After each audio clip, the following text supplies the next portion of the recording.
예수님께서 베드로와 요한과 야고보를 데리고 기도하러 산에 올라가셨다가 영광 중에 변화되고 나서 이튿날 산에서 내려오시는 장면입니다.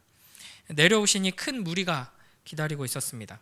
그 무리 중에 한 사람이 이제 나와서 외치는 것이죠. 내 아들을 좀 고쳐 주소서. 그러나 제자들이 고치지 못했습니다. 예수님 도와주소서. 이에 예수님께서 이렇게 말씀하십니다. 우리 41절 한 번 더 읽어볼까요? 시작. 예수께서 대답하여 이르시되 믿음이 없고 패역한 세대여, 내가 얼마나 너희와 함께 있으며 너희에게 참으리요. 내 아들을 이리로 데리러 오라 하시니 아멘. 이렇게 말씀하시고 나서 귀신을 쫓아내시고 그 아이를 고쳐 주십니다. 이미 이제 우리가 여러 번 본 예수님께서 귀신을 내쫓으시고 병든 자를 고치시는 장면인데요. 특별히 오늘 본문은 이 예수님의 위엄, 예수님의 능력과 제자들의 무능력이 대조되고 있습니다.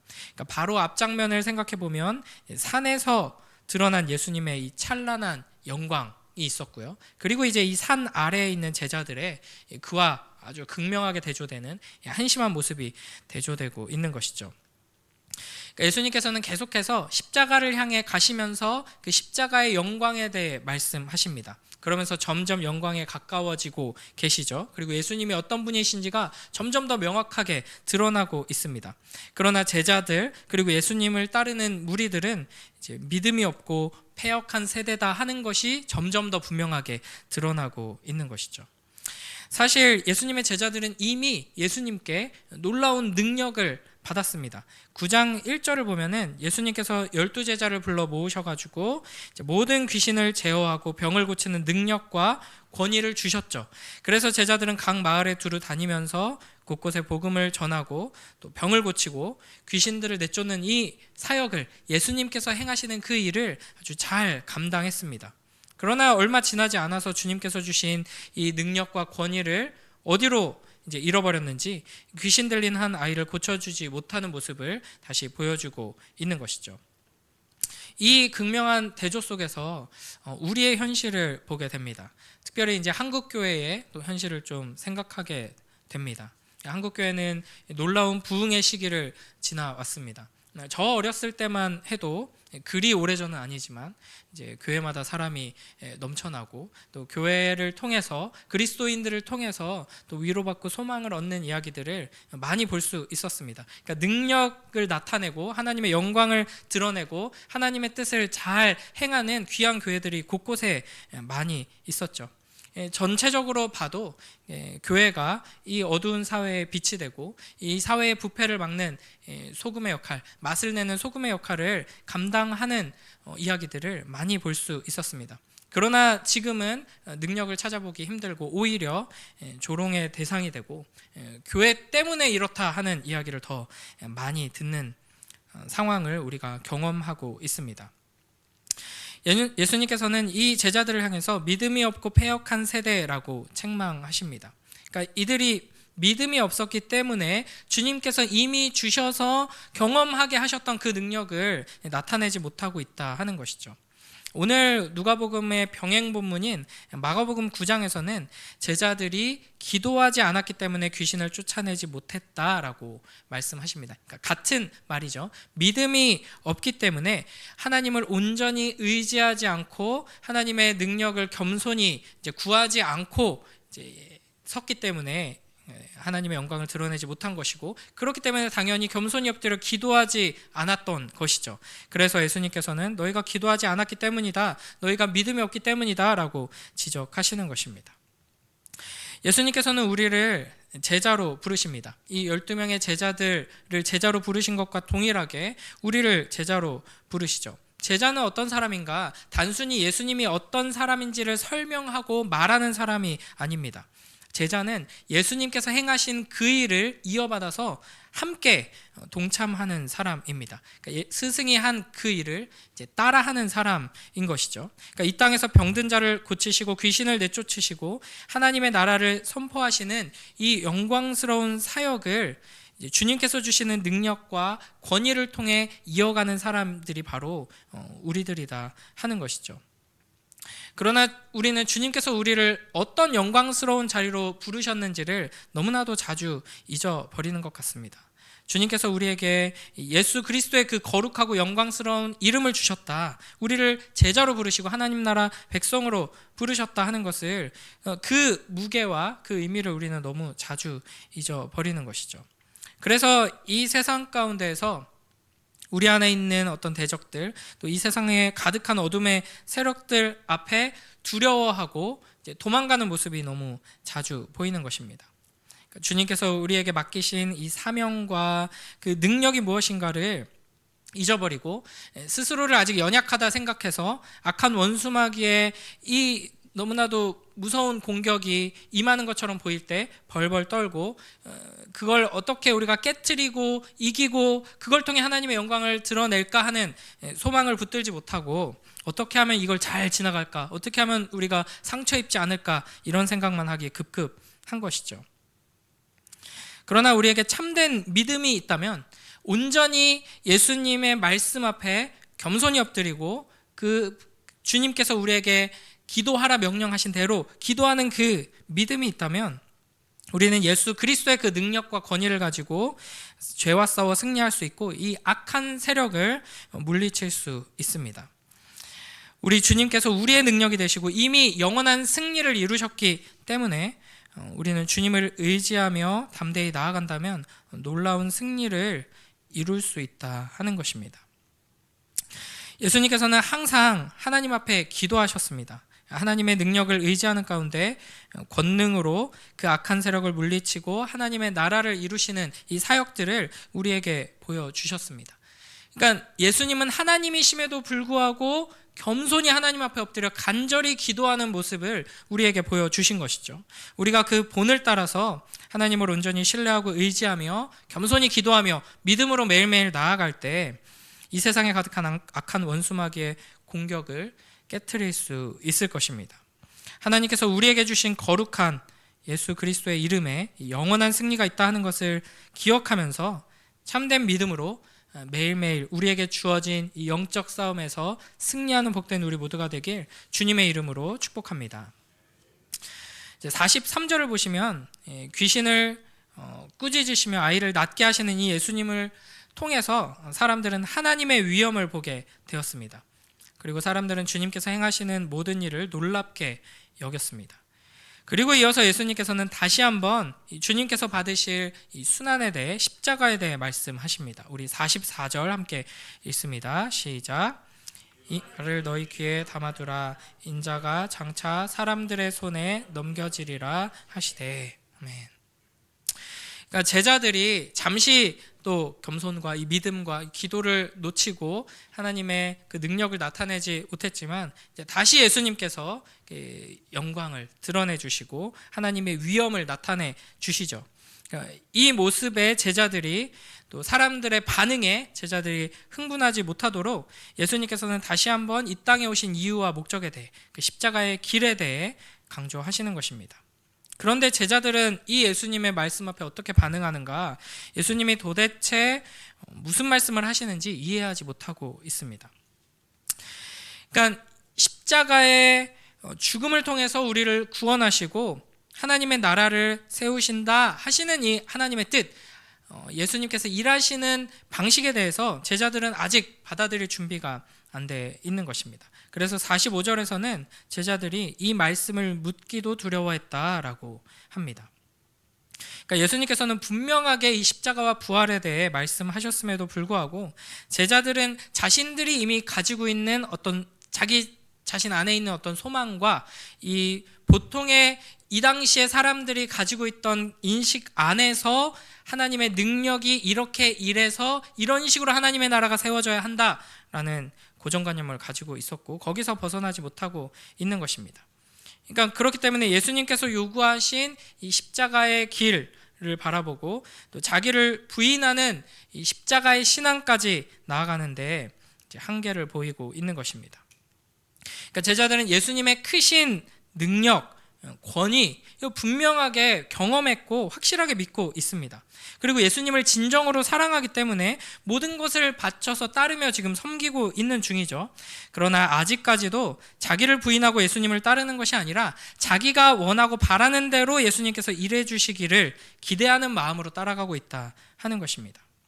그러니까 이렇게 자기를 부인하지 않고 예수님을 내 계획과 목적을 위해 또 이제 우리가 보편적으로 생각하고 있는 방식으로 무언가 좋은 일이 일어나야 한다고 생각하는 이 태도를 버리지 못한 사람들은 아무리 예수님께서 친히 하나님의 말씀의 그 놀라운 비밀을 알려주셔도 깨닫지 못하고 이해하지 못하고 받아들이지 못합니다. 자기가 원하는 것만 받아들이게 되죠. 그렇기 때문에 우리가 성경적인 세계관을 가지는 게 굉장히 중요하고 겸손히 말씀을 듣는 게 굉장히 중요합니다. 어떤 자기의 욕심과 이 세상적인 세계관, 어떤 이 세상의 이념들, 이런 것들이 가장 기초에 자리 잡고 있고 그게 깨지지 않으면은 다 그 방식으로 하나님의 말씀을 이제 자기가 원하는 대로만 듣는 것이죠.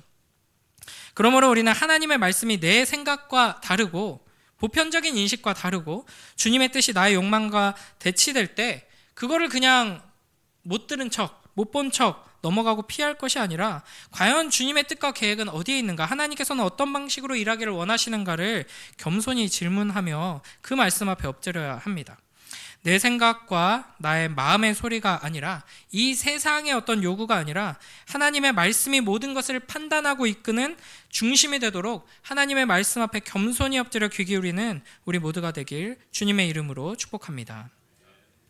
바로 이어지는 장면에서 이제 46절, 48절 이렇게 보시면은 제자들이 이 십자가의 길에서 얼마나 멀리 떨어져 있는 어리석은 모습인지가 분명하게 드러납니다.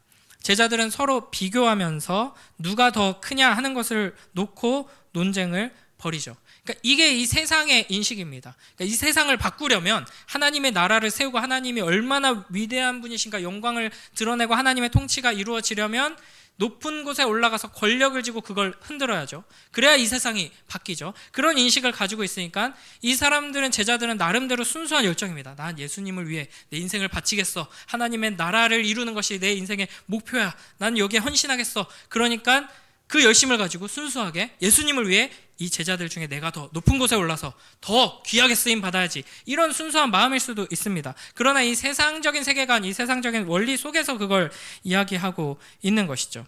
그러니까 결국 하나님 나라에 자신의 욕망을 투영하고 있는 것입니다. 이에 예수님께서는 이 잘못된 생각을 깨트리시기 위해서 어린아이 하나를 데려다가 자기 곁에 세우시고 이렇게 말씀하십니다. 우리 48절 함께 읽습니다. 시작. 그들에게 이르시되 누구든지 내 이름으로 이런 어린아이를 영접하면 곧 나를 영접함이요 또 누구든지 나를 영접하면 곧 나를 보내신 이를 영접함이라. 너희 모든 사람 중에 가장 작은 그가 큰 자니라. 아멘.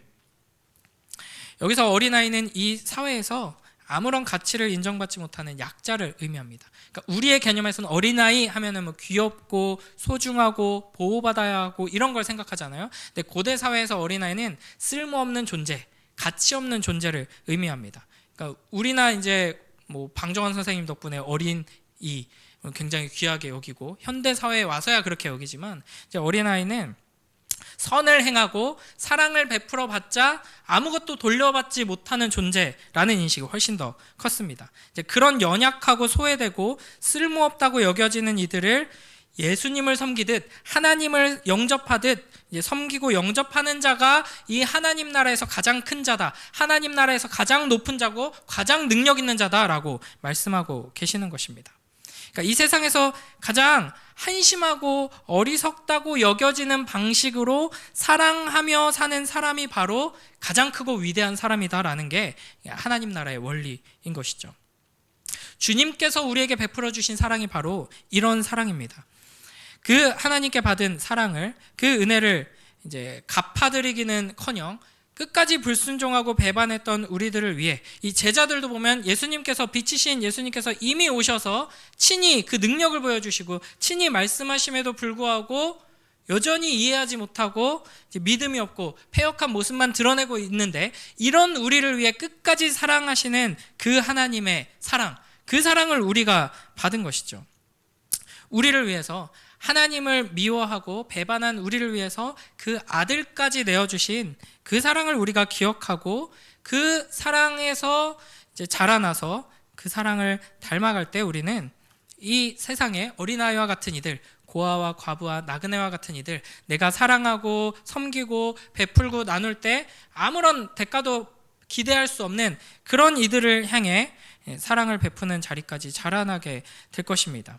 이렇게 사랑하는 삶이 바로 자기를 부인하고 예수 그리스도의 십자가의 능력을 나타내는 삶인 것이죠.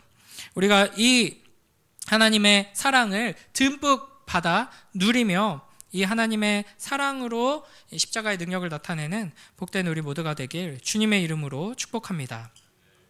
마지막 49절 50절 보시면 이제 요한이 예수님께 이런 질문을 하죠. 어떤 사람이 이제 예수님의 이름으로 마귀를 쫓아내는 것을 봤는데 그는 우리랑 같이 다니는 사람이 아니었습니다. 그래서 못하게 막았습니다. 이렇게 이야기를 합니다. 그러자 예수님께서 이렇게 답하시는 것이죠. 50절 함께 읽습니다. 시작. 예수께서 이르시되 금하지 말라. 너희를 반대하지 않는 자는 너희를 위하는 자니라 하시니라. 아멘. 제자들은 예수님과 함께하며 예수님을 닮아가야 했습니다. 예수님께서 행하시는 그 일을 이제 함께 감당할 수 있도록 동참하도록 이제 자라나야 했습니다. 그러니까 자기 부인과 십자가의 사랑으로 자라가야 했던 것이죠. 그러나 오히려 예수님의 이 권위와 능력에 취해서 교만한 마음으로 서로 비교하며 내가 더 높아지겠다 이렇게 다투고요. 이제는 다른 이들과 다른 그룹과 또 자신들을 비교하면서 누군가를 배제하고 배척하는 모습을 보여주고 있습니다. 그러니까 이런 마음은 이 예수 그리스도의 권위와 능력을 나만 독점하고 싶어하는, 우리만 독점하고 싶어하는 이 악한 마음에서 나온 것이고, 이것은 하나님의 뜻, 하나님 나라의 원리와 정면으로 배치되는 것이죠. 그러니까 하나님의 능력을 소유하고 하나님의 특별한 부르심을 받으면 받을수록 그 사람은 다른 사람들을 배척하고 배제하고 하는 것이 아니라, 그건 세상의 원리죠. 세상에서 어떤 권력을 가지게 되고 부를 가지게 되고 능력을 가지게 되면 이것을 지키고 이것을 잘 활용하고 이걸 통해 내 뜻을 이룰 수 있기 위해 이걸 위협하는 다른 이들을 이제 배제하고 이제 경쟁 상대로 여기며 팔꿈치로 치고 앞서 나가야지 가능합니다. 이런 일들을 이루는 것이. 그러나 하나님 나라의 원리는 하나님의 능력을 힘입으면 힘입을수록 더 나누고 베풀고 자기 자신 주변을 감싸고 있는 담들을 낮추는 능력으로 나타나게 되는 것이죠. 그래서 보면 이 제자들은 어떤 사람이 주님을 따르지 않기에 금했습니다 라고 말하지 않습니다. 어떤 사람이 우리와 함께 다니지 않기 때문에 금했습니다 라고 합니다. 그러니까 예수님의 그 뜻을 따르고 하나님의 나라의 일을 하더라도 우리의 이 지위와 통제 아래에 있어야 하는 거 아닙니까? 라고 이야기하는 것이죠. 그러니까 이런 태도는 욕심과 교만에서 나온 것이고, 하나님 나라와 제자로의 이 부르심을 섬김과 희생이 아니라 특권과 굴림으로 오해했기 때문입니다. 이렇게 예수님께서는 제자들의 이 오해와 잘못을 계속해서 드러내시면서 교정해 주십니다. 그래서 오늘 우리가 읽은 이 본문이 이런 과정 속에서 예수님의 권위와 예수님을 통해 나타난 하나님의 위엄, 하나님 나라의 원리와 제자들의 믿음 없음, 패역한 이 세대가 얼마나 심각한 상태에 있는지를 아주 극명하게 대조해서 계속 반복해서 드러내 주는 것이죠. 이 말씀 앞에서 우리는 스스로를 돌아봐야 할 것입니다. 여전히 우리 안에 악한 본성에서 나오는 이 교만한 생각과 태도들, 자기 부인을 격렬하게 거부하면서 하나님께서 우리에게 주신 그 축복과 은혜와 그 능력을 이용해서 사랑을 실현하는 것이 아니라, 자아를 깨트리는 하나님 나라를 이루는 것이 아니라 자아를 더 견고히 하고 내 뜻을 이루고자 하는 우리의 이 악한 모습들을 우리는 돌아봐야 할 것입니다. 어떻게 이걸 깨트릴 수 있는가? 복음을 더욱 듣고 또 듣고 깊이 이해해야 합니다. 이 복음을 통해 하나님께서 우리에게 베풀어 주신 이 놀라운 사랑과 은혜, 그 예수 그리스도의 십자가를 통해 이 땅 가운데 이루고자 하시는 하나님 나라의 그 영광을 우리가 말씀을 통해, 그리고 예배를 통해, 기도의 자리에서, 또 이 기도의 동역자들과 함께 말씀을 나누고 사랑을 나누는 이 공동체를 통해서 더 깊이 이해하고 느끼고 누리며 우리의 삶 속에서 이 십자가의 능력을 더욱 영광스럽게 나타내는 우리 모두가 되길 주님의 이름으로 축복합니다. 기도하겠습니다. 하나님 아버지 감사합니다. 또 오늘 이 귀한 말씀을 통하여서 예수 그리스도의 그 영광과 또 우리의 너무나도 믿음 없고 패역한 현실을 다시 한번 확인하게 하시니 감사합니다. 아버지 하나님, 우리는 하나님의 말씀을 듣고 예수님의 그 놀라운 사랑을 또 받고 또 하나님 나라의 그 영광을 보고도 자꾸만 우리의 욕심대로 이 세상의 원리대로 하나님을 이용하려는 악한 본성을 여전히 가지고 있습니다. 주님, 이런 우리를 불쌍히 여겨주셔서 우리 안에 하나님의 그 귀한 말씀과 놀라운 사랑이 가득 채워지게 하시고 예수 그리스도의 십자가가 얼마나 아름답고 영광스러운지 깨닫고 아버지 하나님 그 앞에 겸손히 엎드리는 주님의 자녀들 될 수 있도록 축복하여 주시옵소서. 그리하여서 우리를 통하여서 우리의 삶과 우리의 가정과 우리의 공동체를 통하여서 이 세상을 변화시키고 이 세상 가운데 하나님의 나라를 심고 세우는 십자가의 사랑과 겸손한 기도의 모습이 나타날 수 있도록 축복하여 주시옵소서. 감사드리며 예수님 이름으로 기도드립니다. 아멘.